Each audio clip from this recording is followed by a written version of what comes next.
Bismillahirrahmanirrahim. Assalamualaikum warahmatullahi wabarakatuh. Alhamdulillah wassalatu wassalamu ala nabiyyina Muhammadin sallallahu alaihi wa ala alihi wa ashabihi ajma'in, amma ba'd. Alhamdulillah, ahibati fillah, saudara-saudaraku yang semoga Allah selalu merahmati kita, yang semoga Allah selalu menjaga kita. Dalam kesempatan kita kali ini, dalam kajian rutin bersama teman-teman MBICT di Bengkel Iman, kita akan membahas satu pembahasan terkait dengan yaitu jiwa kita, dengan kitab Tazkiyatun Nafs karangan Syekhul Islam Ibnu Taimiyah. Bab yang pertama adalah bab yang biasa ditulis oleh para ulama. Kebiasaan para ulama, mereka menulis kitab tentang kitab At-Taharah. Baik taharah itu taharah hissiyah ataupun ma'nawiyah. Taharah yang hissiyah yaitu seperti bersuci, kita berwudu, membersihkan diri kita dari hadas besarnya ataupun kecilnya. Dan taharah ma'nawiyah adalah membersihkan diri kita dari ad-danas, dari dosa-dosa, dari maksiat, dari kesesatan, dari kesyirikan, dari keyakinan-keyakinan yang menyimpang.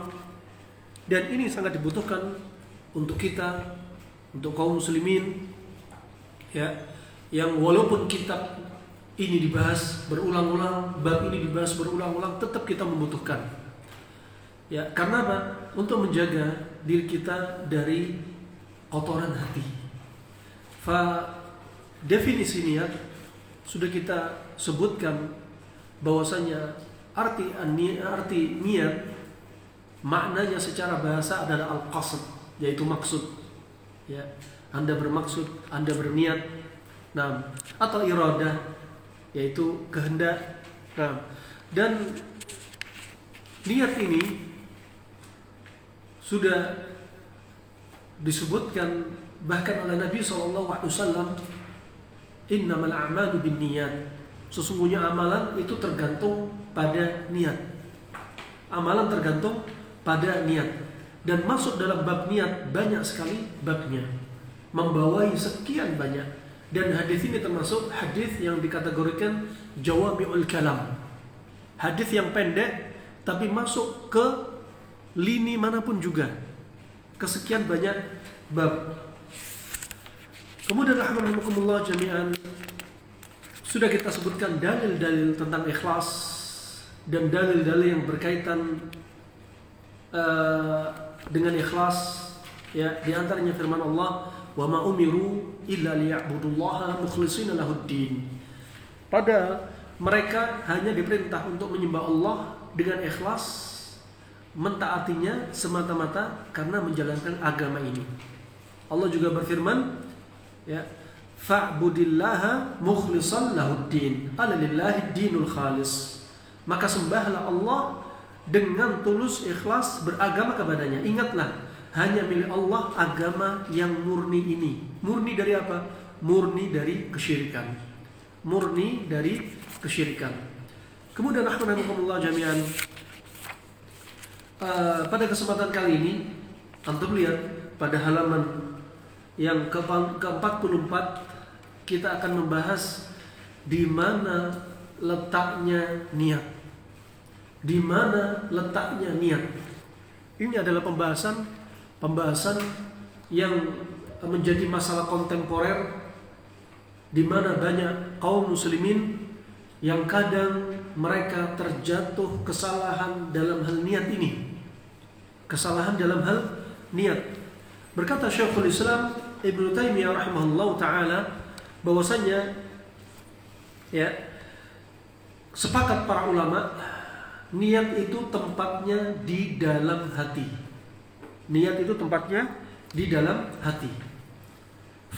Sebagaimana kita ketahui, bahwasanya di antara definisi iman ya itu adalah at-tasdiq, pembenaran. Ya, adalah pembenaran. Dan masuk dalam kategori iman termasuk apa? Al-lisan, lisan kita, al-qalb, hati kita, kemudian al-jawarih, anggota badan.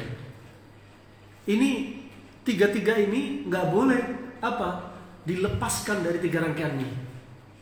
Kalau ada orang mencukupkan lisan tapi tidak dibekali dengan hati dan anggota tubuh, maka masuk dalam hal ini konteks atau mereka jenis golongan orang-orang munafik. Orang muslim munafik ya hanya berucap syahadat dengan lisan, tapi hati mereka mengingkari, amalan mereka mengingkari. Ya, maka dari itu gak cukup dengan lisan. Perlu tiga ini apa? Hadir di dalam diri kita, dalam amalan kita, dalam iman. Sebagian firqah yang lain mengatakan cukup dengan amalan tanpa lisan, ya, tanpa lisan juga tanpa apa berikutnya? Tanpa perbuatan, tanpa hati. Cukup apa? Cukup amalan tapi nggak usah dengan lisan, nggak usah dengan hati. Wah, ini amalan doang, tapi nggak ada lisan, nggak ada unsur berikutnya hati. Ini juga termasuk perkara yang menyimpang. Perkara yang menyimpang, hanya amalan saja. Lisan tidak menunjukkan demikian, hati tidak menunjukkan demikian. Kemudian ada yang cukup dengan hati, tapi tidak diwujudkan dengan amalan dan lisan. Dan ahlu sunnah wal jamaah mereka menggabungkan lisan, hati, amalan itu masuk dalam koridor iman, tidak melepaskan salah satunya. Nah, tidak melepaskan salah satunya. Contoh yang tidak mencukupkan, yang tidak melakukan dengan ucapan. Contohnya siapa? Pamannya Nabi SAW. Siapa? Abu Talib. Dia tidak mau mengucapkan syahadat. Dia tidak mengucapkan dengan lisannya, tetapi hati membenarkan apa yang dibawa Nabi SAW. Amalan menunjukkan apa? Selalu membela Nabi SAW, tapi syahadatnya enggak. Makanya perlu tiga ini dihadirkan. Wah, termasuk amalan hati adalah niat. Termasuk jenis amalan hati, niat, tawakal, rasa cinta, cinta karena Allah, juga rasa harap, ya, juga ikhlas. Ya, ini termasuk amalan-amalan hati. Termasuk amalan hati. Dan amalan hati letaknya di mana? Di jantung, di qalb ini. Bukan hati yang artinya liver, tapi hati maksudnya adalah jantung. Dan amalan hati hendaknya tetap berada di dalam hati. Janganlah amalan hati dikeluarkan. Janganlah amalan hati ditampakkan.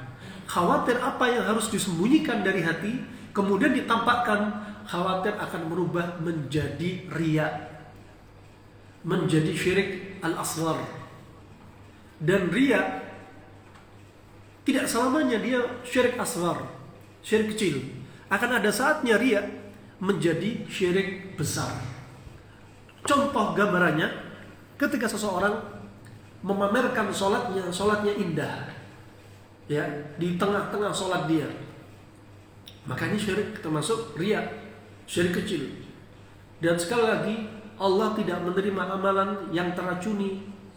Syirik kecilnya lebih-lebih syirik besarnya. Allah nggak mau syirik sekecil apapun. Betul-betul apa? Ikhlas. Namanya ikhlas apa? Murni dari riya. Namanya syirik, ya, itu apa? Amalan yang diniatkan untuk Allah dan selain Allah. Seperti riya, harusnya amalan itu untuk Allah semata. Tetapi ketika riya ada niat ingin dilihat, berarti untuk Allah dan ingin dilihat.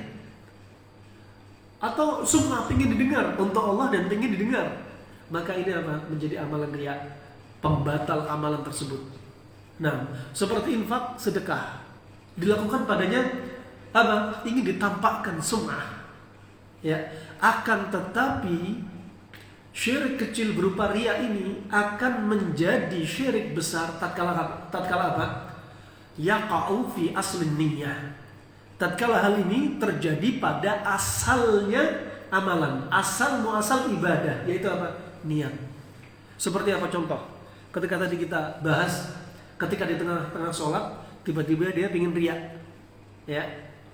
Nah, ketika sholatnya di pertengahan sholat, katakan sholat subuh, rakaat kedua, ketika muncul seorang yang masbuk di samping dia, misalkan atasan dia atau mertua dia atau orang yang dia pandang, kemudian dia membaguskan sholatnya, maka rakaat kedua jika dia nggak berusaha melawan sampai salamnya, rakaat kedua hangus dan dia harus menambah 1 rakaat.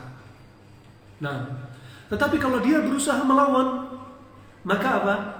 Tidaklah membahayakan apa yang sempat muncul niat riya, tapi dia lawan. Dan gambaran berikutnya, ini bukan terjadi di pertengahan ibadah, tapi terjadi di dalam niat. Seperti apa?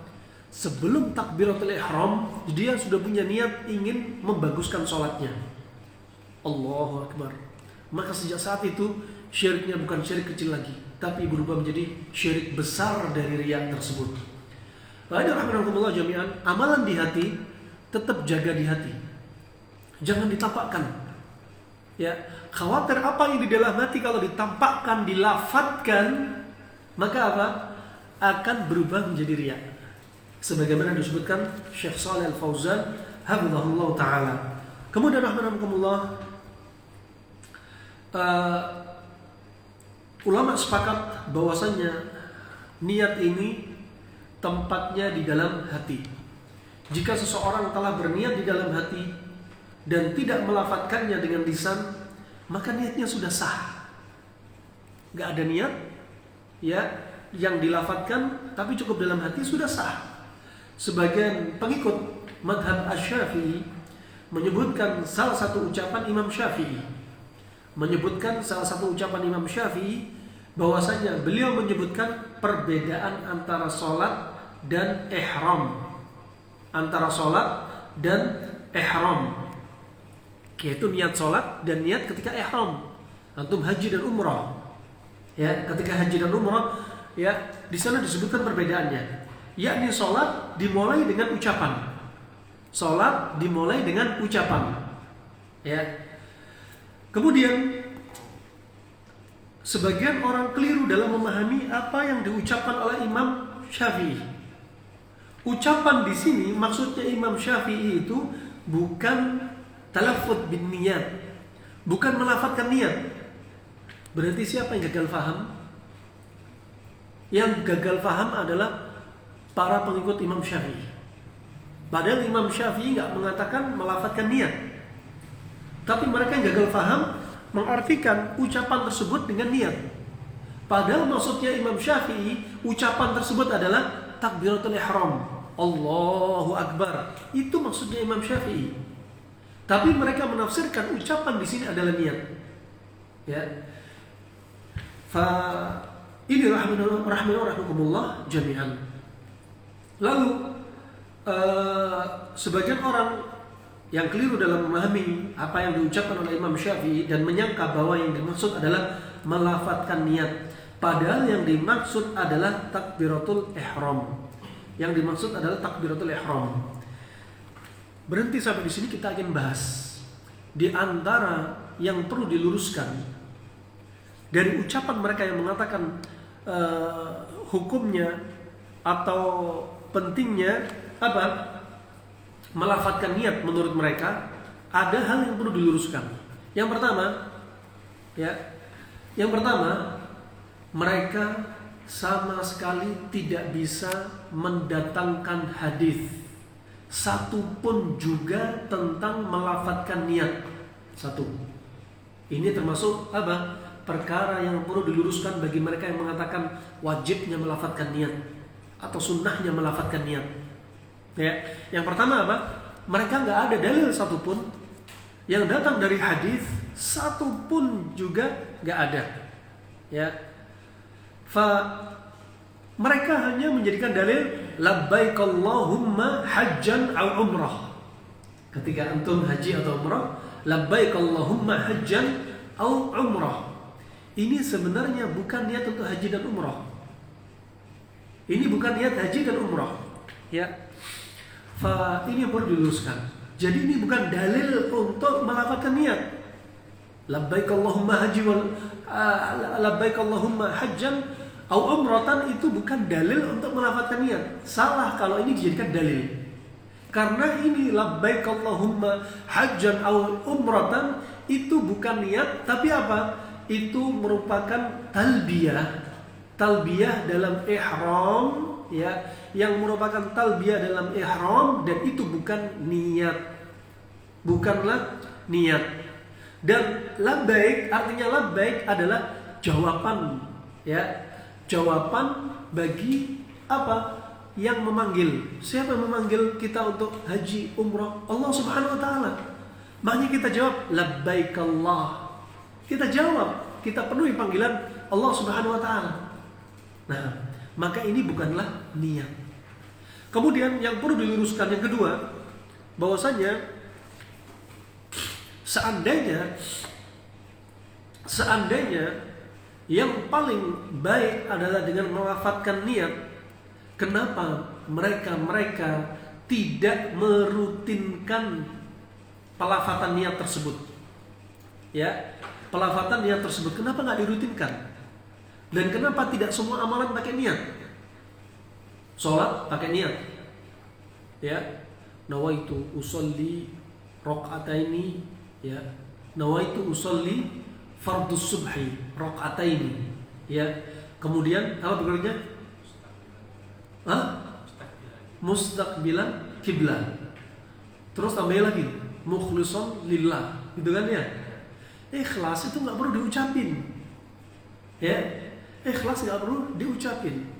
Fa subhanallah, kalau seandainya ini memang sunnah atau wajib, ketika wudhu juga harus demikian.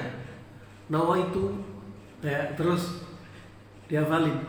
Kemudian mau adzan juga harus dong. Nawaitu uadzin dzul, misalkan ya. Ya Allah, semua akhirnya pakai niat. Buktinya nggak dilakukan kan? Kenapa sholat aja? Kenapa wudhu nggak? Kalaupun wudhu iya, terus kenapa muadzin nggak pernah nawaitu juga? Ya, kenapa nggak dilakukan yang lain juga? Kenapa? Ini memberatkan manusia. Dan agama tidak membebani diri kita. Akhirnya sudah, artinya sholat aja, bahasa Arab dalam sholat aja masih banyak belum tahu, masih ditambahi apa? Syariat yang dibikin-bikin yang nggak ada dalam syariat sebenarnya, dengan niat-niat. Akhirnya hafalannya tambah banyak. Yang sunnah-sunnah saja banyak belum tahu, mau menghafalkan sesuatu yang tidak diajarkan Nabi SAW. Ini apa? Memberatkan manusia, ya. Dan agama itu mudah. Inna hadzal din yusr, fala yushadud dina ahdun illa ghalabah. Sesungguhnya agama ini mudah. Barang siapa membebani, memberatkan dirinya, seorang ini membebani dirinya, pasti dia akan kalah. Pasti dia sendiri akan nyerah. Akhirnya apa? Memberatkan diri sendiri.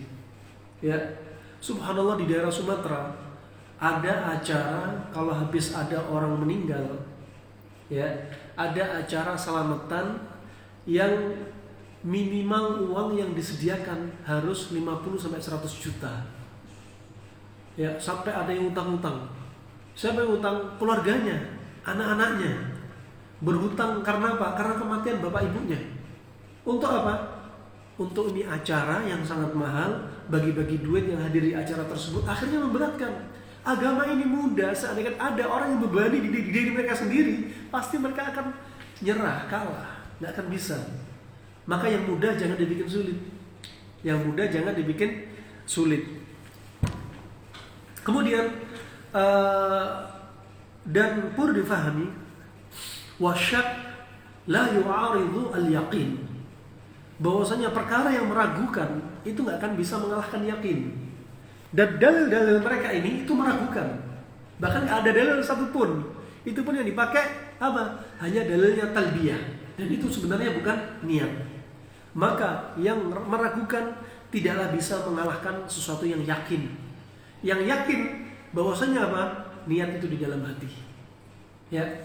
Kemudian yang perlu diluruskan juga, kenyataannya, ya, orang yang melafadzkan niat, menjaharkan niat dengan lafadz dia, itu ternyata madhabnya siapa? Madhabnya muwaswisin, ya, yaitu madhabnya orang yang suka was-was. Orang yang melafadzkan niat adalah madhabnya orang yang suka was-was, diulang berkali-kali. Pernah Anda dapati, ya, beberapa waktu lalu sholat masuk, imam sudah niat, kemudian ya dia sudah niat, tentunya niat dalam hati, sudah niat sholat, ngimamin, sudah selesai. Namanya niat, kita mau melakukan suatu perbuatan udah niat, sudah mau apa yang kita lakukan. Makanya niat itu dalam bahasa al-qasd, tujuan kita mau sholat, sudah. Ketika kita tahu tujuan, saat itu kita sudah niat, nggak perlu dilafadzkan. Fa subhanallah, imam takbir, Allahu akbar. Akhirnya saya sholat, di belakangnya Allahu akbar. Yang di samping ajib, Allahu akbar, Allahu akbar, Allahu akbar. Sampai kita rukuk sujud, dia nggak selesai. Wah, ini madhabnya orang yang was-was. Madhab orang yang was-was, diri dia sendiri was-was, plus orang yang ada di sekitarnya merasa terganggu. Ya, merasa terganggu. Bukan kekhusyuan yang dia dapat, justru bisikan dari setan. Ya, makanya Allah Subhanahu wa taala sebagaimana telah berfirman, ya, dalam surat apa? An-Nas. Ya. Apa bunyinya yang menunjukkan was-was di situ? Hah? Alladzi yuwaswisu fi sudurin nas. Ya. Fa subhanallah, ini diantaranya memang tugasnya setan yang memberikan apa? Was-was.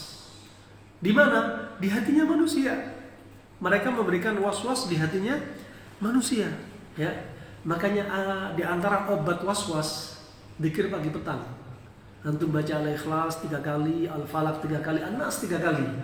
Juga banyak la ilaha illallah. Orang kena was-was banyak la ilaha illallah. Kalau was-was diikuti terus, setan akan semakin menguasai dia, akan tambah was-was, bukan tambah obat bagi dia. Ada di antaranya subhanallah, ada orang kena was-was kalau sholat merasa pipisnya netes.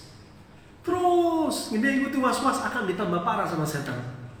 Nah, fa Allah berfirman, A'udzu billahi as-sami'il 'alim minasyaitonir rajim. Bismillahirrahmanirrahim. Qul a'udzu birabbin nas, malikin nas, ilahin nas, min syarril waswasil khannas.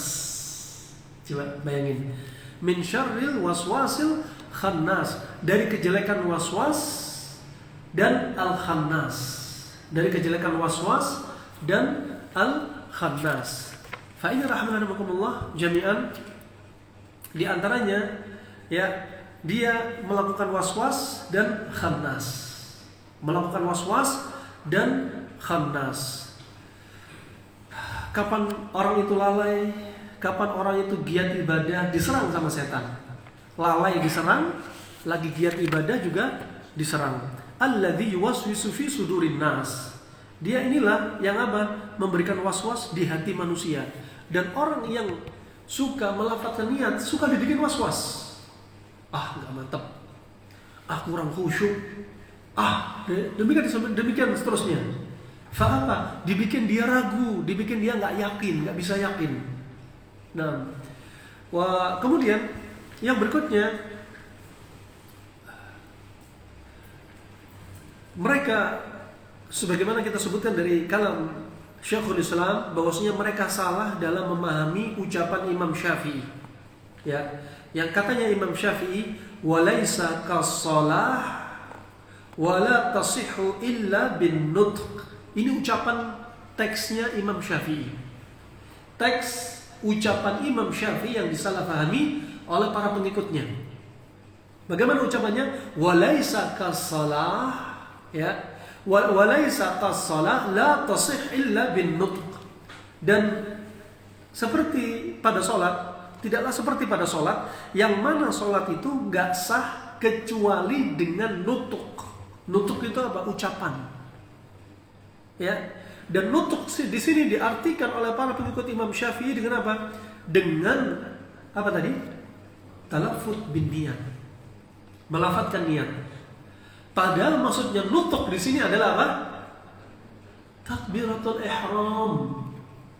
Wah, ini subhanallah yang jadi masalah. Kalau sebagian kaum muslimin dinasihati masalah niat seperti ini, mereka menolak. Menolak, kenapa menolak? Mereka menolak pertama karena sebab pertama adalah fanatik. Fanatik dengan apa? Dengan madhabnya, fanatik dengan gurunya, padahal gurunya salah. Ya, ini namanya fanatik, tu'mal basar wal basirah. Al-asabiyah, perbuatan fanatik ini menutup mata dan mata hati. Sudah dinasihatin dalilnya seperti ini loh, maksudnya Imam Syafi'i seperti ini, tapi nggak mau menerima nasihat. Bahkan menuduh apa? Orang yang menasihati ini adalah orang-orang Wahabi. Laki-laki Wahabi, ciri-ciri Wahabi nggak melafadzkan niat. Ciri-ciri Wahabi kalau kajian selalu innal hamdalillah. Ciri-ciri Wahabi celananya nyingkrang. Ciri-ciri Wahabi jenggoten. Ya haram. Ini karena pengaruh dunia maya. Ya. Padahal disebutkan Ibnu Katsir, Nabi Isa jenggoten, Nabi Musa jenggoten, Nabi Ibrahim jenggotnya putih, Nabi Muhammad jenggotnya paling tebal. Dalam riwayat Imam Muslim, Imam Tirmidzi, wa kana lihatun Nabi SAW tabla'u sadrah. Jenggotnya Nabi memenuhi dadanya, enggak pernah nyukur jenggot. Ya, kalau ada mengatakan ciri-ciri teroris jenggoten, itu sebenarnya adalah perang urat saraf yang ingin dihembuskan oleh musuh-musuh Allah, ingin memfitnah antara kaum muslimin. Sebenarnya yang mereka inginkan, mereka mau menyampaikan ciri-ciri teroris jenggoten, dan nabi kalian adalah nabi yang jenggotnya paling tebal. Jadi kepala teroris adalah nabi kalian. Syuf, bagaimana jebakan iblis dan pasukannya. Kaum muslimin gampang teradu domba karena media dan lain sebagainya. Wa inna rahmanakumullah jami'an. Fa'al haq itu patut disampaikan. Qulil haqqa walau kana murran. Sampaikan al-haq walaupun itu pahit. Walaupun kita dapat resikonya, dituduh ini, tuduh itu, sampaikan. Ya. Nah, wah ini termasuk apa?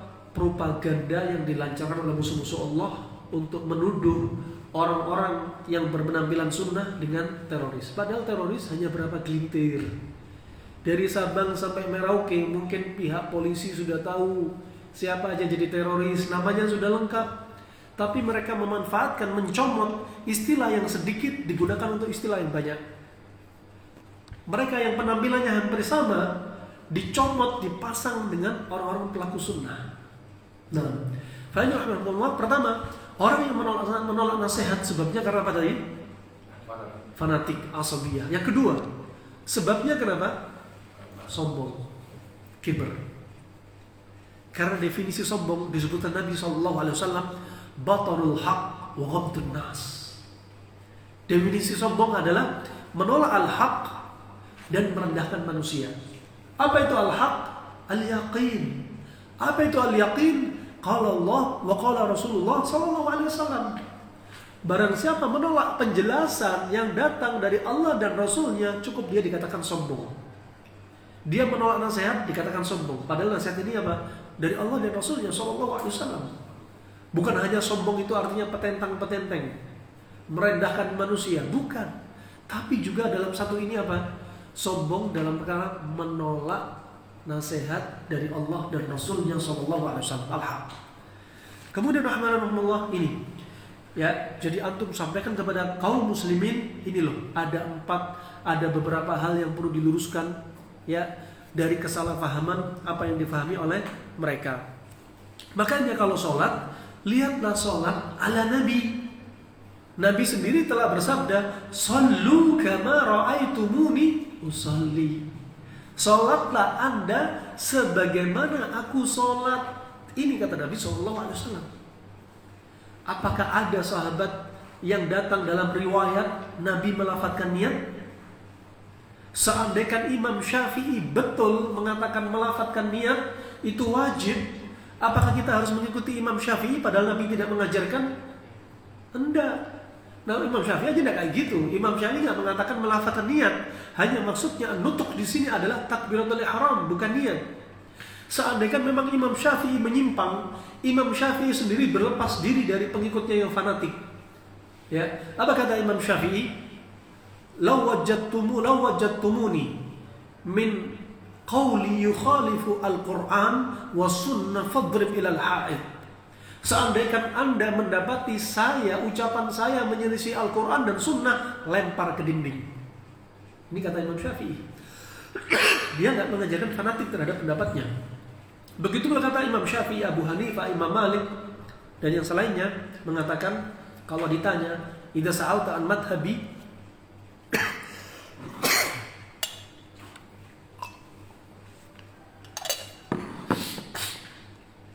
kemudian kata mereka, idza sa'alta an madhabi, kalau Anda tanya tentang apa madhab saya, apa kata mereka?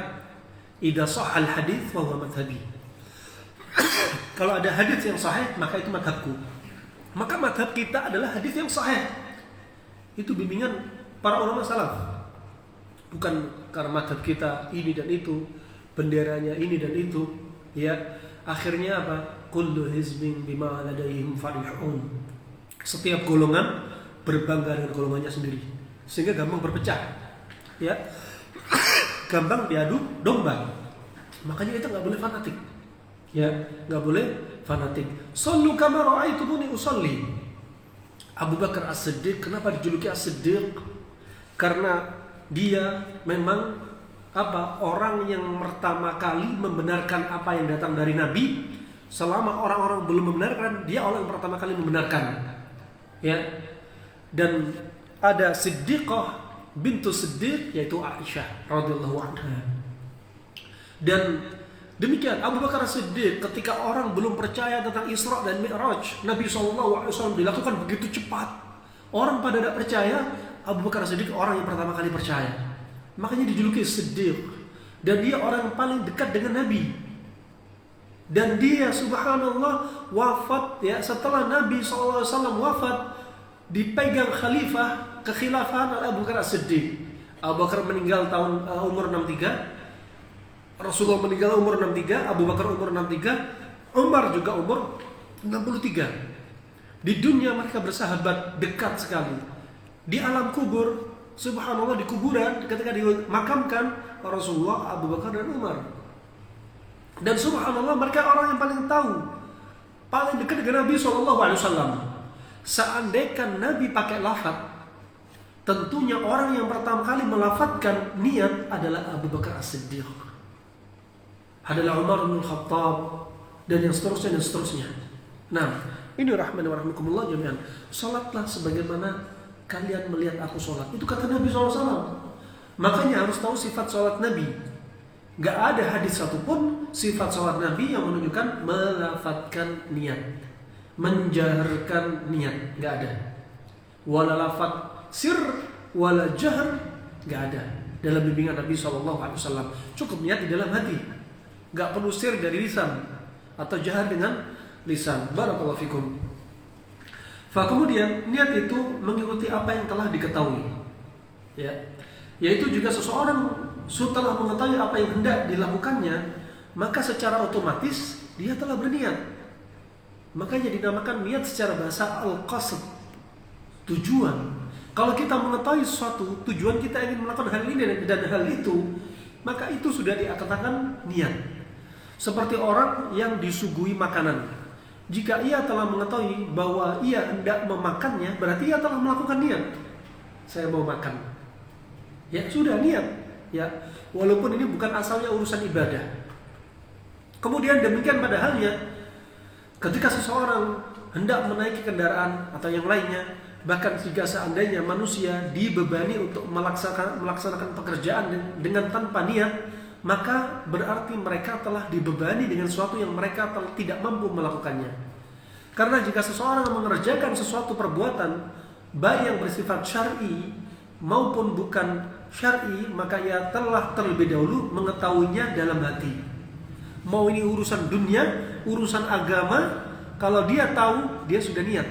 Dan inilah niat. Jika seseorang telah mengetahui bahwa ia hendak bersuci, hendak sholat, hendak puasa, berarti dia telah meniatkannya di dalam hatinya, meskipun ia tidak mengucapkan dengan lisan. Seperti tidak perlu di malam Ramadan membaca nawaitu shauma ghadin Terus apa yang masih hafal? Masya Allah, Pak Jun masih hafal. Nah, barakallahu fiik. Nah, ini nggak perlu dilafadzkan. Nggak perlu dilafadzkan. Cukup kita mau masuk Ramadan itu sudah paham, itu sudah muncul niat. Sudah muncul niat yang jelas ada niat puasa. Ya, adapun mereka yang saya kalau nggak melafadzkan itu nggak yakin. Itu namanya was-was. Karena al-yaqin la yazulu bisyak. Yakin itu nggak bisa digulirkan dengan keraguan. Ya, kalau orang dalilnya mengatakan saya lebih yakin dengan niat, itu sebenarnya ucapan orang yang ragu-ragu. Niat dalam hati nggak perlu ragu. Kalau sudah niat, idza azam fatawakkal 'ala Allah. Kalau Anda sudah berazam, sudah bismillah jalani. Nah, nggak perlu dilafadzkan. Kemudian adapun tentang gambaran tidak adanya niat adalah jika seseorang tidak mengetahui apa yang dia kehendaki. Dia nggak tahu dia mau mengkehendaki apa. Baru itu apa? Nggak punya niat, nggak tahu niat, ya nggak tahu niat. Sekali lagi niat letaknya di hati. Ya, semakin Anda tahu Allah, ya semakin tahu asma wa sifat Allah Subhanahu wa taala, semakin jauh rasa ragu dari diri kita. Ragu dari Allah, ragu dari Allah Maha mendengar, Maha melihat, itu hilang semua. Ketika kita apa? Punya ma'rifatullah sama mahabbah kepada Allah, kecintaan kepada Allah Subhanahu wa taala. Allah As-Sami, Allah Al-Basir, Allah Maha melihat, Allah Maha mendengar. Sudah, kalau Allah Maha mendengar, sudah. Walaupun tanpa dilafadzkan, Allah tahu isi hati kita. Dan niat itu termasuk amalan hati, nggak perlu diungkapkan. Ya, makanya Allah berfirman dalam surat Ghafir, ya ayat ke-14, ya ya'lamu kha'inatal a'yun wa ma tukhfi as-sudur. Dia Allah yang mengetahui pandangan mata yang khianat dan apa yang disembunyikan di dalam hati. Termasuk niat yang disembunyikan di dalam hati. Ya, niat disembunyikan dalam hati dan Allah tahu.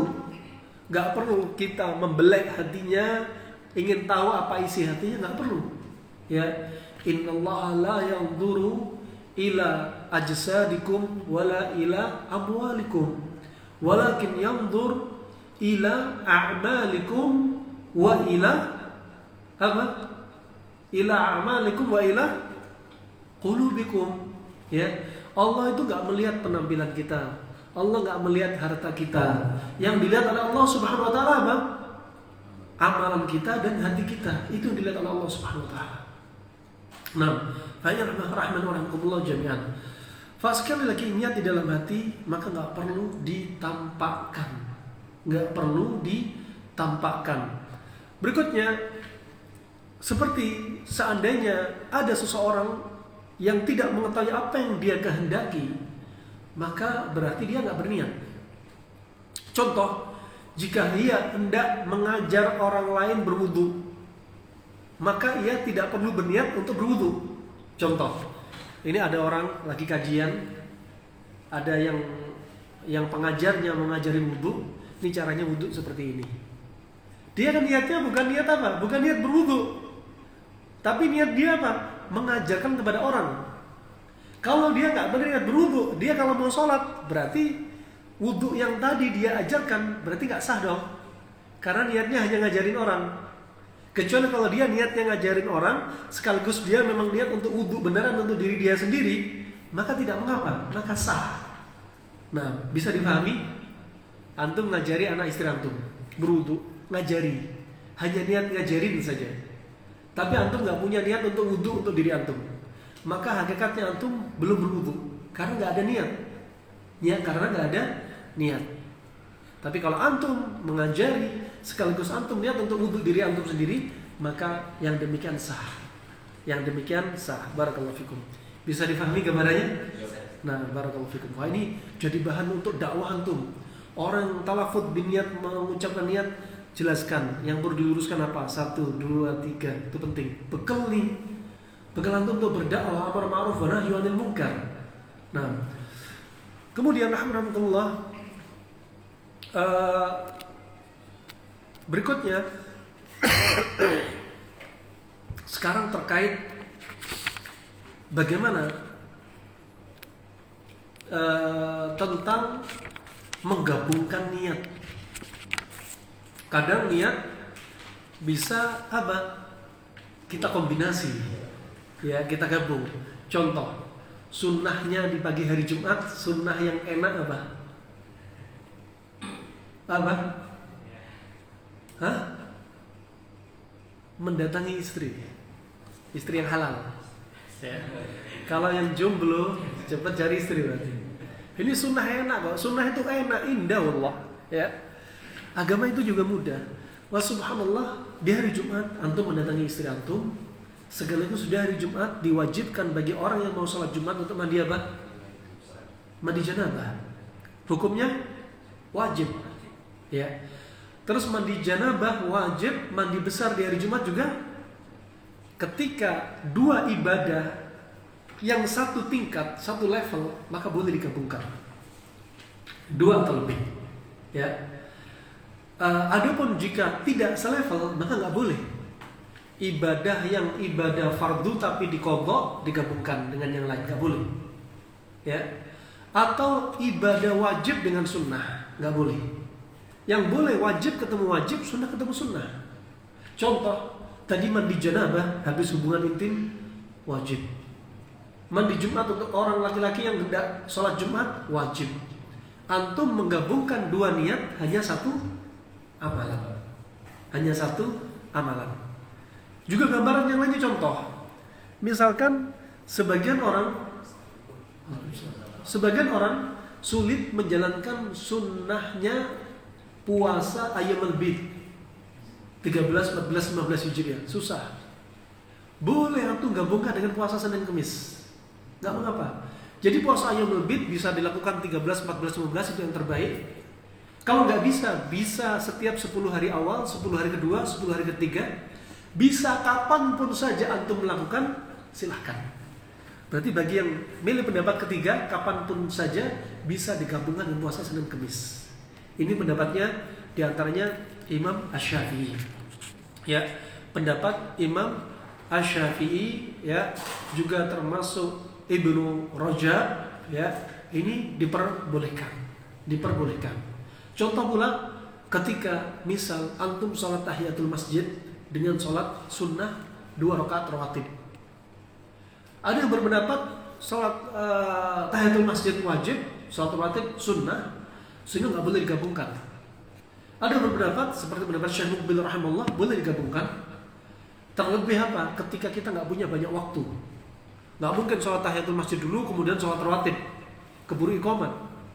Jadi boleh menggabungkan. Ini perkara fikih, perkara yang banyak khilafiyahnya. Syekh Muqbil di antara yang termasuk yang membolehkan. Fa ini rahmani wa rahimakumullah jami'an. Yang membolehkan tadi di antaranya pendapatnya Imam Syafi'i, juga Ibnu Hazm, ya, juga Ibnu Rajab, wallahu a'lam bishawab. Kemudian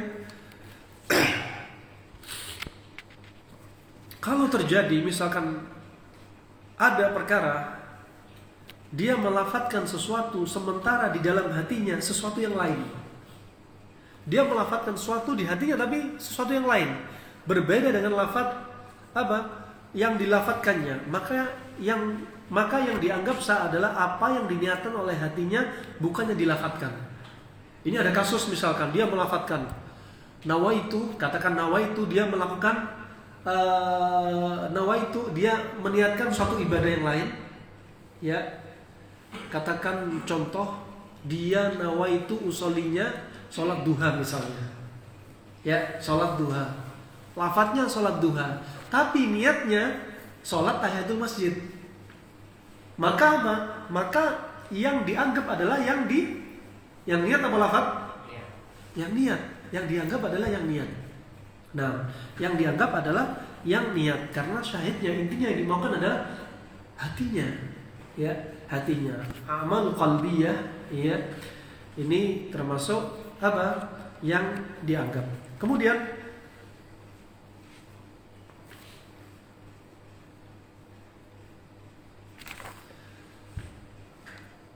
berikutnya pendapat para ulama dalam hal melafadzkan niat. Pendapat para ulama dalam hal melafadzkan niat halaman 45 ya. 46. Para ulama berbeda pendapat apakah disunnahkan melafadzkan niat. Ya. Sekelompok pengikut mazhab Abu Hanifah, Asy-Syafi'i, Ahmad berkata hal itu disunnahkan agar lebih meyakinkan. Sementara kelompok mazhab Imam Malik dan Ahmad hal itu tidak disunnahkan, bahkan melafadzkan niat itu adalah bid'ah. Dan ini pendapat yang lebih banyak diikuti. Ya, bahkan Syekhul Islam tadi menyebutkan bahwasanya sepakat para ulama letaknya niat di dalam hati. Ini sepakat. Letaknya niat ada di mana? Di hati. Itu sepakat. Adapun melafadzkannya ini yang khilaf. Letak di dalam hati, adapun melafadzkannya itu khilaf. Abu Hanifah, Imam Syafi'i, Imam Ahmad dalam ucapan atau pendapat yang lainnya mengatakan sunnah untuk meyakinkan. Tetapi di pendapat yang kedua Imam Ahmad dan Imam Malik mengatakan ini bukan dari sunnah, bahkan termasuk bid'ah. Nah, wa ini rahimakumullah jami'an. Sekali lagi namanya bid'ah yang dimaksudkan di sini kalau ada kata-kata bid'ah ya. Kenapa? Ada sebagai kelompok bid'ah fobia, ya. Maka kalau dengar suara bid'ah udah gatel telinganya. Ini orang-orang bahkan dikit bid'ah. Udah nggak usah pakai kipas angin bid'ah, nggak usah pakai AC bid'ah, nggak usah pakai HP bid'ah, nggak usah pakai mobil bid'ah. Kemana-mana mending pakai onta, kemana-mana mending pakai telegram, pakai surat menyurat, ya. Kan nggak ada di zaman Nabi. Bukan itu ya Habibi, ya. Bid'ah itu bukan itu masalah dunia. Kalau ada lafaz bid'ah yang dimaksudkan adalah bid'ah dalam urusan agama, bukan dunia, ya, bukan dunia, tapi urusan agama. Segala urusan agama yang dibikin-bikin, ya, maka sebenarnya itu bukan syariat dan itulah bid'ah. Ya, bahkan Nabi sendiri mengatakan kullu bid'atin dhalalah. Semua bid'ah itu sesat. Nabi bilang apa? Semua. Dan kaum muslimin dengan perasaannya ya, akhirnya mudah terluka. Ya Allah, tega sekali mengatakan kami berbuat bid'ah. Ya Allah, mereka itu merasa paling benar sendiri. Jangan, kalau sudah datang dalil, udah tundukkan perasaan. Tundukkan hati kita kepada qala Allah wa qala Rasulullah sallallahu alaihi wasallam. Nasihat datang dari siapapun.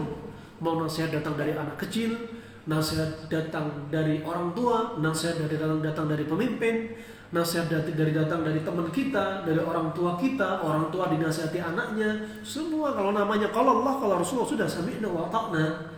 Ya, udah selesai. Kau udah usah bilang ya Allah, baru anak kemarin sore sudah berani nasihati bid'ah.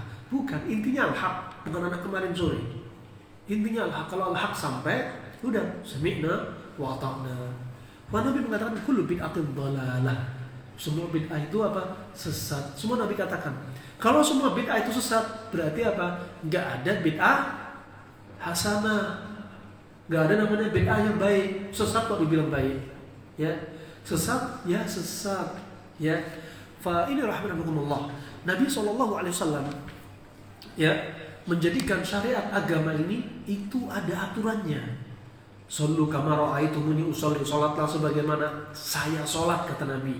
Maka kalau Nabi enggak pakai niat ya sudah, enggak pakai jahar niat, lafaz niat ya sudah. Sami'na wa ata'na. Bagaimana rukuknya, sujudnya, bacaan yang dibaca harus semua ada juklanya, enggak perlu ditambahi. Sebelum salat ya ditambah-tambahi dengan ucapan-ucapan baik melafazkan niat atau ucapan zikir yang lainnya. Kemudian gerakannya juga itu, takbirnya dibikin-bikin Allahu Akbar. Ya. Ada yang Allahu Akbar diletakkan di liver. Katanya liver itu hati menurut syariat katanya. Ada aneh-aneh ya. Fa subhanallah, seandainya agama ini enggak berdiri di atas dalil demi Allah, setiap detiknya akan muncul ibadah-ibadah baru. kalau nggak ada dalilnya. Makanya semua ada dalilnya. Ibadah itu ada seperti juklaknya. Dari A sampai Z apa Y? Oh Z. Dari A sampai Z, Masya Allah ada juklaknya. Jangan keluar dari juklak. Coba antum perhatikan. Anak antum sekolah di sekolah SD umum misalnya. Setiap Senin ada upacara. Pakai topi merah, pakai dasi merah, atas putih, ya bawah merah. Coba sekali-kali.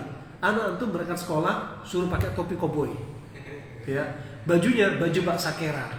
Ya, sepatunya sepatu touring. Nah, berangkat sekolah jam 8. Security di sekolah nggak akan mengizinkan. Kenapa? Ini tidak sesuai peraturan. Ini dunia, apalagi urusan agama. Ada bimbingannya, ya, dari Allah dan Rasulnya Shallallahu Alaihi Wasallam. Maka ibadah yang sudah sempurna jangan ditambahi, jangan dikurangi lagi. Sempurna ya sempurna. Ya, makanya syarat diterimanya amalan apa? 1, ikhlas. Yang kedua, mutaba'ah. Ikhlas, murni ibadah ini karena Allah Subhanahu Wa Taala, bukan karena manusia. Mutaba'ah, ibadah ini harus sesuai dengan bimbingan Nabi yang datang dari dalil-dalil yang Nabi ajarkan. Maka jangan ditambah-tambahi. Jangan beragama pakai menurut perasaan saya ini baik, bukan, tapi menurut dalil.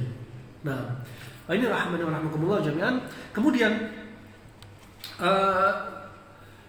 menurut pendapat Imam Malik dan Imam Ahmad berkata bahwasanya hal itu tidak disunahkan, bahkan melafazkan niat adalah bid'ah. Sebab tidak ada satupun hadis dan perkataan para sahabat dan tabi'in yang menjelaskan tentang keharusan melafazkan niat, baik dalam sholat, bersuci, puasa, juga dalam adzan, nggak ada. Mereka berkata karena niat itu sudah bersama dengan adanya pengetahuan untuk melakukan hal tersebut. Melafadzkannya merupakan perbuatan yang sia-sia saja, sia-sia bahkan was-was, bahkan hanya menambah keraguan saja. Kemudian niat itu terdapat di dalam hati manusia. Ini tadi menurut kesepakatan para ulama. Sementara ada orang yang berkeyakinan bahwasanya niat, ya, bahwasanya niat terdapat di dalam hati manusia. Sementara ada orang yang berkeyakinan bahwa niat bukan terdapat di dalam hati. Lalu ia berkehendak menghadirkannya dengan lisannya. Ini aneh-aneh aja, ya. Jadi niat itu nggak ada di dalam hati. Nggak tahu niat itu ada di mana. Di ujung tangan, di sikut, ya, di bahu, di kepala, di kaki, nggak tahu. Kemudian ingin menghadirkan niat, maka kita harus ucapkan lisan. Sehingga niat yang ada di sebelah mana tadi kembali ke lisan biar masuk dalam hati. Wah, ini subhanallah syubhat ini. Nah, kemudian sesungguhnya satu upaya untuk menggapai sesuatu yang telah tercapai merupakan suatu hal yang sia-sia. Artinya niat sudah ada dalam hati, nggak perlu dilafadzkan. Karena lafadz itu hanya sia-sia. Kenapa? Dengan niat apa yang kita inginkan, kita niatkan, kita tujukan sudah tergapai. Jadi nggak usah ditambahi sia-sia. Ini mubadir, tabdir fil kalam, ya. Ini sebenarnya nggak perlu dilakukan. Maka dengan itu banyak manusia yang terjerumus dalam berbagai perasaan was-was. Ya. Apa sih artinya was-was? Sering kita sebut was-was. Was-was ya berasal dari masdar ucapan mereka waswasa yuwaswisu. Ya, yang diambil dari madah waw, sin dan sin. Yang artinya apa? Alladzi tadullu ala sautin ghairi rafi'in.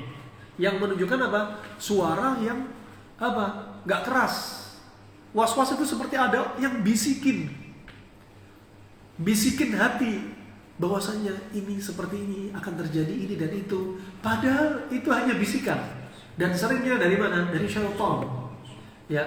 Dan was-was juga diartikan hamazatu syaitan. Termasuk apa? Termasuk serangan atau bisikan setan. Ya. Was-was ini ya termasuk apa? Qalaq. Termasuk masalah kejiwaan natij min ittirabin nafsi. Yaitu masalah kejiwaan yang muncul dari apa? Ittirab nafsi. Ittirab nafsi apa? Orang yang ragu-ragu, bingung, nggak yakin. Ya, bingung dan nggak yakin. Yahdutsu lil lil mar'i, yang terjadi pada orang, min ghalabatis sauda, yang muncul pada orang karena apa? Ghalabatis sauda. Ghalabatus sauda kalau organ dalam ilmu pengobatan namanya limpa. Ya, limpanya itu sudah apa? Penuh dengan apa? Darah kotor. Wa mimma yakhturu ala balihi min syarr. Dan akhirnya muncul di benaknya dari kejelekan-kejelekan. Dari kejelekan-kejelekan. Makanya ajibnya ya, Nabi SAW bersabda dalam satu hadis yang sahih, "Alaikum bi albanil baqar wa sunnuha dawa wa luhumuha da." Ini mungkin jangan mendengar. Kata Nabi apa? Hendaknya Anda mengkonsumsi susu sapi. Tapi susu sapi yang fresh, bukan powder. Susu sapi sifatnya dingin. Ya. Kemudian dan lemak daging sapi itu adalah obat. Tuh kan, baru dengar. Ternyata tunjang itu obat. Gajibu ternyata obat. Loh, gitu kan? Ini hadis Nabi. Ya. Anak nggak bilang tunjang hadis Nabi, bilangnya lemak sapi. Gitu kan? Lemaknya lemak daging, bukan lemak jeruan. Waluhumuha da, dan daging sapi itu penyakit. Makanya penyakit gak jauh dari obat. Kalau ada lemak sapi itu sifatnya panas lembab, ya. Kemudian daging sapi dingin kering. Daging sapi itu bikin penyakit, hadis Nabi. Karena dia penyakit. Dan lemaknya itu obatnya. Makanya obat itu gak jauh dari apa? Penyakit. Makanya kalau Nabi sebutkan, kalau ada lalat masuk dalam bejana, cepat celupkan. Karena pada satu sayapnya itu penyakit, satu sayap obat. Pada sapi juga gitu. Pada daging itu penyakit, lemaknya ternyata obat. Subhanallah.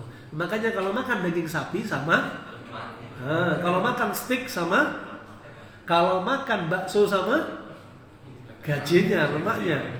Oh iya, itu penting. Kata Ibnu Qayyim rahimahullah, untuk menetralkan penyakit pada daging sapi karena sifatnya dingin kering, netralkan dengan apa?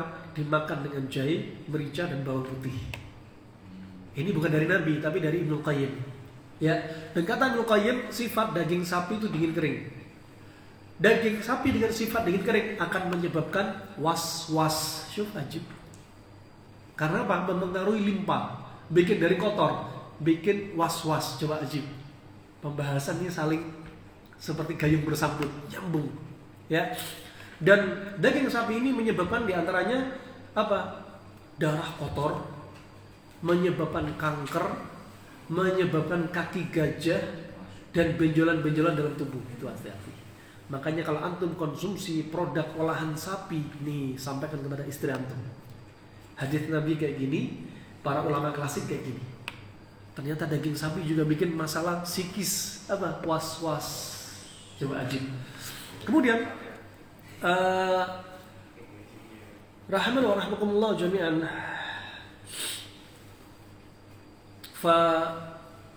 Kalau kita lihat terkait dengan was-was, Allah sebutkan tentang was-was ini di dalam Al-Quran. Ya, seperti walaqad khalaqnal insana wa na'lamu ma tuwaswisu bihi nafsuh wa nahnu aqrabu ilaihi min hablil warid. Surat Qaf ayat ke-16. Dan kami telah ciptakan manusia dan kami tahu apa yang disembunyikan dalam jiwa mereka. Ma tuwaswisu bihi nafsuh. Apa? Bisikan hati mereka. Allah tahu bisikan hati mereka. Allah di atas, tapi Allah tahu bisikan hati kita semua. Ya, kata Allah apa? Wa nahnu aqrabu ilaihi min hablil warid. Dan kami ini lebih dekat daripada dia sendiri daripada apa? Hablil warid. Hablil warid yaitu apa? Vena jugularis. Vena yang ada di leher. Allah lebih dekat daripada vena yang ada di leher kita. Ini bukanlah dalil seperti orang-orang yang menyimpang yang mengatakan manunggaling kaula Gusti. Allah menyatu dengan makhluknya. Bukan zat Allah yang berbaur dengan kita, tapi apa? Ilmunya Allah, ihatati, pengawasannya Allah Subhanahu wa taala kepada manusia. Ya, ada di mana-mana, bukan zatnya Allah. Allah di atas. Zat Allah di atas. Tapi yang di mana-mana apa? Allah menguasai ilmu yang ada di mana-mana, termasuk diri kita. Nah, wa rahmanakumullah jami'an. Allah juga berfirman, ya, fawaswasa ilahi syaitanu qala ya Adam hal adulluka ala syajaratil khuldi wa mulkan la yabla. Ya, Toha, surat Toha ayat 120. Maka setan memberi waswas, ya, kepada siapa? Kepada Adam, ya, iblis ini. Kemudian dia berkata, ya Adam, bukankah telah aku tunjukkan kepadamu, ya, pohon al-khuld, ya, pohon al-khuld yang wa mulkan la yabla, dan apa, kekuasaan atau yang kau miliki itu nggak akan pernah sirna, kekal selamanya. Nah, wah, ini termasuk apa? Was-was dari mereka. Dan juga Nabi SAW telah bersabda, inna syaitana idza sami'a nida bis salat ahala ilaihi dhurab. Sesungguhnya setan kalau mendengar suara adzan untuk sholat, maka setan itu kabur, lari, dan dia permisi punya kentut. Dia punya kentut. Dan kalau kentut sampai suara adzan biar nggak terdengar. Kebayang suara adzan pakai speaker, Allahu Akbar, Allahu Akbar. Semakin keras speaker, kentutnya semakin keras berarti, biar suara adzan nggak dengar. Makanya hati-hati kalau ngasih ada aturan, hendaknya kaum muslimin di masjid manapun adzannya jangan terlalu keras, treble-nya diatur seperti sekian, volumenya hanya sekian. Kenapa? Karena kami khawatir setan ketakutan dengan suara adzan kalian. Masa dibikin aturan kayak gitu? Nah, enggak dong, kaum muslimin tegakkan suara adzan.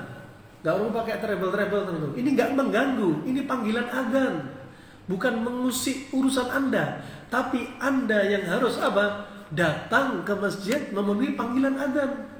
Ada suara adzan, ya Allah mengganggu suara ini.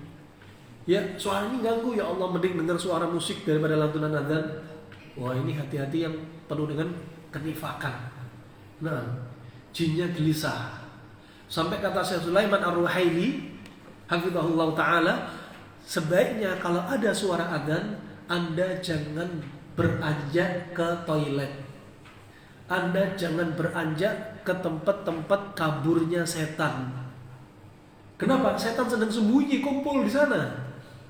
Ya, makanya kalau bisa wudu sebelum adzan atau setelah adzan, baru kamar mandi sebelum adzan atau setelah adzan sekalian. Itu ijtihad Syekh Sulaiman Ar-Ruhaili. Kemudian kata Rasulullah SAW, faida sakata raja'a fawaswasa. Kalau sudah adzannya selesai, setan balik lagi, pergi ke orang yang salat rawatib. Ya, wa idza sami'a al-iqamah, kalau iqamah ditegakkan, ya, dhahaba hatta la yasma' sautah, maka dia pergi sampai enggak dengar suara iqamah. Fa idza sakata, kalau sudah iqamah sudah selesai, dia kembali lagi ganggu orang salat. Dari Abu Hurairah, riwayat Imam Muslim.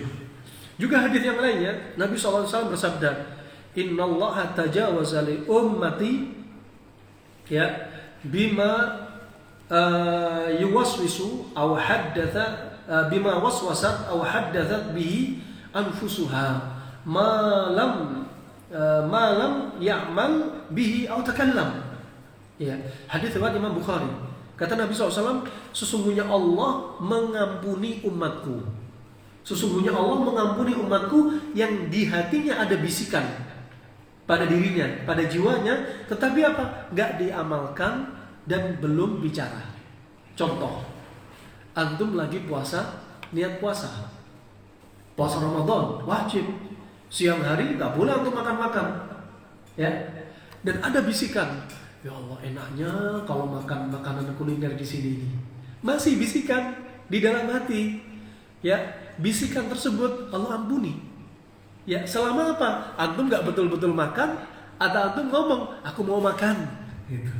Ya, hanya rahmatullah jami'an. Sekali lagi, ini terkait urusan apa tadi? Terkait urusan apa yang ada di dalam hati. Kemudian, apa bedanya al-waswas dan khannas? Tadi sebagaimana disebutkan, ya, dalam firman Allah Subhanahu Wa Taala surat apa? An-Nas. ayat yang keempat, min syarril waswasil khannas. Agar kita berlindung dari apa? Dari kejelekan waswas dan al-khannas, ya. Ini rahimakumullah. Kalau apa? Kita sedang ingat Allah Subhanahu wa taala, kita sedang ingat Allah Subhanahu wa taala, kita akan diserang sama mereka syaitan, sehingga saat itulah disebut khannas. Khannas, ya. Khannas, ya. Kapan? Saat kita taat. Lagi sholat, setan khannas. Lagi kita infak sedekah, setan khannas. Lagi kita puasa, setan khannas. Lagi kita baca Al-Quran, setan khannas. Tetapi ketika kita sedang lalai dari zikir kepada Allah Subhanahu wa taala, maka apa? Setan melakukan waswas. Setan melakukan waswas. Nah, wallahu a'lam bissawab. Kemudian maka sebagaimana disebutkan Syekhul Islam Ibnu Taimiyah dan para ulama telah sepakat bahwa tidak dibenarkan menjaharkan, melafadzkan niat. Para ulama telah sepakat bahwa tidak dibenarkan untuk menjaharkan niat, ya. Baik bagi imam maupun bagi makmum dan orang yang sholat sendirian, dan juga tidak disunahkan untuk mengulanginya. Perbedaan yang terjadi di kalangan mereka hanyalah mengenai melafadzkan secara sir, apakah dimakruhkan atau disunahkan. Mau sholat sunnah, sholat wajib, sholat qadha, mau sendirian, mau jamaah, mau masbuk, ya. Ini semua tidak dibenarkan melafadzkan niat. Insyaallah sampai di sini pertemuan kita. Mungkin ada 1-2 pertanyaan. Tafadhol, barakallahu fikum. Tafadhol. Assalamualaikum warahmatullahi wabarakatuh.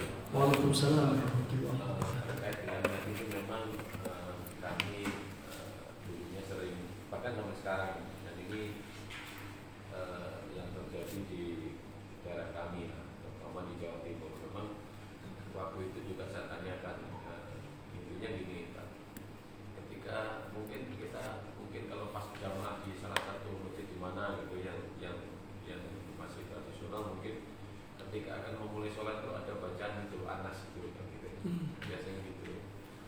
Nah setelah anas itu baru soli. Waktu itu saya tanyakan kan gitu, dan saya tanyakan kenapa harus membaca anas, kenapa nggak Al-Baqarah gitu ya? Saya kenapa tidak ayat kursi ya bang gitu. Iya. Malah saya dia kamu ini ngawur, kan kepanjangan juga gitu. Nah seperti yang saya alami seperti itu, terus kemudian bagaimana dengan seandainya gini, saat ini pertanyaan saya, bagaimana seandainya saya mau sholat jamak qashar dua-dua, apakah itu cukup saya melafadzkan dalam hati saya seperti itu, atau seperti apa tadi pertanyaan? Nah, tetap dalam hati. Antum musafir misalkan jamak qashar. Pertama, hukumnya mengqashar bagi musafir itu wajib.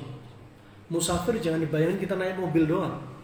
Kita sudah berada di satu daerah, kita masih jauh dari rumah dalam keadaan safar, kita juga safar. Walaupun kita sudah tinggal di daerah tersebut, kita juga musafir. Nah, dan ketika safar, ya termasuk perkara yang disyariatkan adalah kita mengqashar. Hukumnya qashar wajib dan hukumnya menjamak sunnah. Jadi kalau melakukan jamak qashar, masya Allah Anda sudah melakukan sunnah.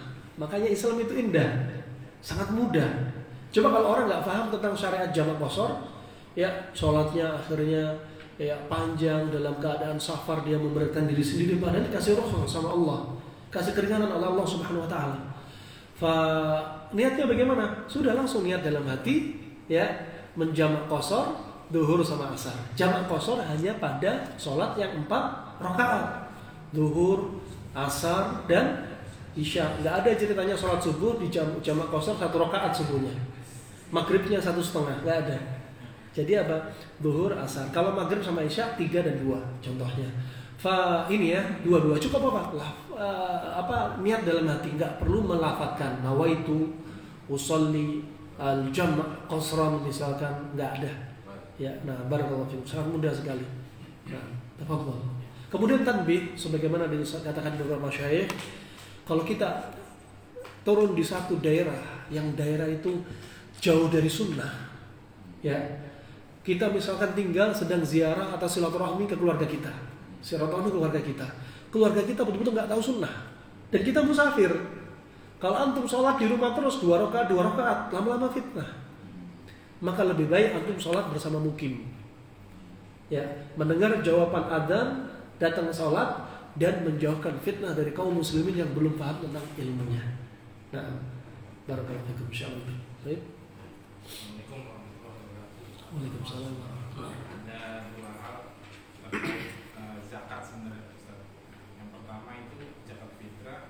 Cuma selama ini kita tahu, saya sendiri pun melakukannya adalah kan sering ke masjid ya, lingkungan gitu kan. Iya. Ada yang dibimbing dengan niat dan sebagainya. Nah itu gimana Ustaz? Karena kan tadi dari penjelasan bahasan hari ini kan antara niat yang dilafazkan, Iya. yang berarti keraguan-keraguan, Ya. atau ya nanti mungkin kedepannya kita tidak perlu seperti itu lagi, bagaimana menyikapinya. Yang pertama. Terus yang kedua, masih straight zakat kan misalnya wajib ya, Ustaz ya. Lalu kan ada yang disunahkan, saya lupa air daun atau apa itu, sebaiknya sebelum sholat id. Karena kalau setelah sholat id dianggap zakatnya itu sebagai sedekah. Nah pertanyaan saya dengan niat, semisal orang itu berusaha untuk mengamalkan sunnah sebelum sholat id, hanya saja mungkin ada uzur sehingga lupa, padahal niatnya udah mau berzakat sebelum sholat id. Itu hukumnya seperti apa? Sementara dia kelupaan dan akhirnya baru ingat setelah sholat, oh iya saya kelewat. Iya. Itu ya Ustaz, terima kasih. Baik, anak jawab yang kedua dulu. Jawabannya nggak dianggap. Karena ibadah walaupun dengan niat ada waktu-waktunya. Ada waktunya. Antum niat sholat, katakan sholat subuh, ya, antum niat sholat subuh, tapi antum keluar dari waktunya. Nah, keluar dari waktunya ada sebabnya. Di antaranya kalau lupa dikodok. Tapi kalau zakat sudah selesai. Nah, makanya ada waktu wajib muwassa dan wajib mudayyak. Ada waktu yang wajib, dia waktunya lebar seperti sholat isya, waktunya panjang. Ada wajib mudayyak, ada sholat yang waktunya pendek. Katakan sholat subuh pendek. Nah, fakatnya keluar waktu ya sudah, nggak dianggap. Seperti misalkan Idul Adha, antum nyembelih hewan kurban, misalkan antum berkurban hari ke-15 tasyrik, berkurban, yang nggak dianggap berarti, lain cerita, lain kasus, jadi sembelihan biasa. Nah, kemudian pula menyembelih hewan kurban sebelum sholat juga nggak dianggap sebagai hewan sembelihan karena belum sholat. Nah, begitu pula zakat. Terus pertanyaan pertama tadi apa? Yang sering dilakukan ada niat zakat gitu. Sama, zakat, puasa dan sebagainya sama. Ini termasuk ibadah, nggak baru dilafatkan, nggak ada akad khusus dengan ini dan ini, salaman, ditulis macam-macam, nggak ada, udah sampaikan selesai.